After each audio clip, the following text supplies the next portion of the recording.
Habibie.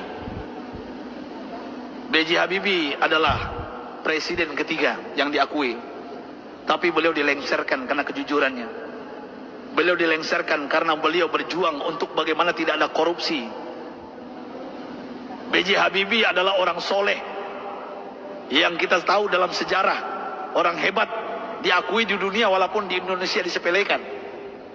Apa yang beliau lakukan walaupun beliau sudah tiada, meninggal dunia? Indah kisahnya, dan saya pun terinspirasi dengan beliau yang hebat ini. Beliau orang kampung dari Makassar, Parepare, suatu ibu kota hari ini, Parepare. Saya pernah diundang ke sana oleh wali kotanya. Saya lihat patungnya Habibie dan Ainun, dan ternyata beliau orang kampung, orang biasa, orang sederhana. Allah berikan kecerdasan di otaknya. Kenapa kita merindukan sosok pemimpin pejabat seperti beliau, yang tidak durhaka kepada orang tuanya, memuliakan orang tuanya, tidak pencitraan belaka. Dan hebatnya lagi, ketika beliau ke ITB meloncat kuliahnya. Dan hebatnya lagi, ketika beliau melanjutkan studinya ke Jerman. Disinilah saya pribadi mendapatkan inspirasi.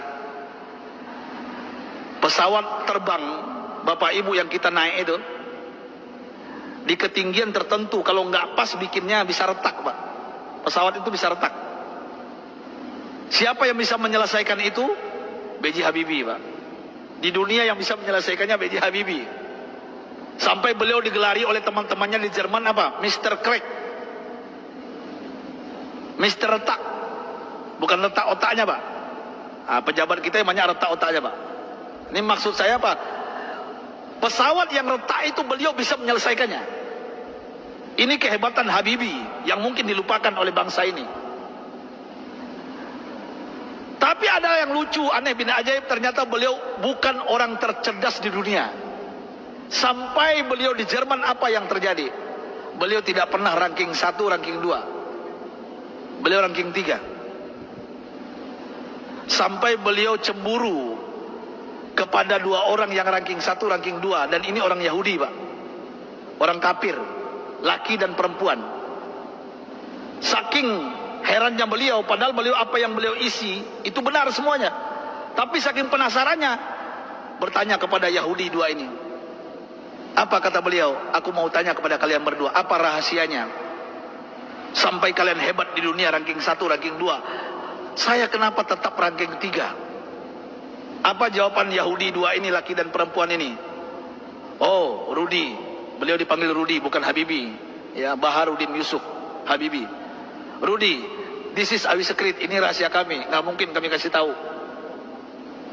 Besok beliau tanya lagi, apa rahasianya? Besok tanya lagi. Berhari-hari beliau bertanya.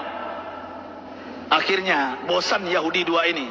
Sampai Yahudi ini mengatakan, Bapak Ibu, rahasianya. Come here, Rudi. Sini Rudi, kami mau mengatakan kepada engkau, tahukah engkau rahasia? Kenapa kami cerdas? Kenapa kami ranking 1, ranking 2 hebat? Apa jawabannya? Ini yang membuat B.J. Habibie malu dan meneteskan air mata. Pahlawan yang hebat ini, ketika Yahudi ini mengatakan, kami di sepertiga malam terakhir, jam 3 bahasa kita di Jakarta, bangun. Setelah itu kami mandi. Setelah mandi kami pakai baju yang wangi. Setelah itu kami ambil Al-Quran. Kami baca Al-Quran. Kaget B.J. Habibie. You read Al-Quran? Yes. Kalian kan kafir Yahudi, kenapa baca Al-Quran? Kami yakin dengan Al-Quran. Walaupun kami tidak mempercayai Al-Quran, mempercayai Islam, tapi kami yakin dengan Al-Quran. Heran B.J. Habibie, orang kafir Yahudi yang juara 1, juara 2 di Jerman ini, setiap jam 3 pagi mandi, pakai minyak wangi, baca Quran. Apa jawaban mereka? Kami baca Quran. Tahukah engkau Rudi, setelah kami baca Al-Quran, saraf kami ini rileks, otak kami cerdas, metabolisme tubuh kami dahsyat, imun. Nah ini bapak-bapak, ibu-ibu yang takut dengan corona, ini bukan saya ngomong, ini orang kafir yang ngomong ini. Ya. Imunitas kami naik tinggi. Kenapa? Al-Quran. Al-Quran kami baca. Sampai B.J. Habibie nggak yakin, nggak percaya. Apa kata Yahudi berdua ini Bapak Ibu? Kalau kalian nggak yakin, silakan. Surah apa? Kami baca. Ternyata Yahudi berdua ini hafal Quran, Pak. Apa saat itu jawaban B.J. Habibie? Thank you very much, my brother, my sister. Beliau pulang ke kosannya, ke kontrakannya. Sampai di kosan di kontrakan, beliau sujud menangis. Rasanya tertampar wajah beliau. Malu beliau, padahal beliau beragama Islam. Orang kafir. Jam 3 bangun mandi, baca Quran. Mulai saat itu bapak-bapak dan ibu-ibu, saya ingin berbicara pahlawan satu ini, orang hebat ini.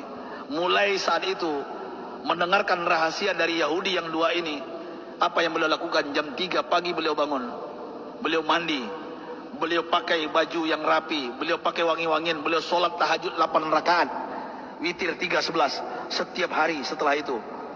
Setelah itu beliau baca Al-Quran sampai menjelang subuh. Kalau orang kafir tadi nggak sholat karena bukan Islam, langsung baca Quran. Dan apa yang terjadi keajaiban, Bapak Ibu yang dimuliakan Allah Subhanahu Wa Taala, Allahu Akbar. Keajaiban ini terjadi. Semenjak itu, setelah itu, B.J. Habibie berubah menjadi ranking 1. Yahudi yang 2 tadi turun ke bawah. Dan orang Yahudi berdua ini menyesal memberikan rahasia kepada B.J. Habibie. Artinya apa? Kalau ingin merdeka kita di Indonesia, jangan tinggalkan Al-Quran. Kalau ingin sukses anak-anak kita, bapak, ibu, cucu kita, sampaikan kepada mereka, Al-Quran adalah obatnya.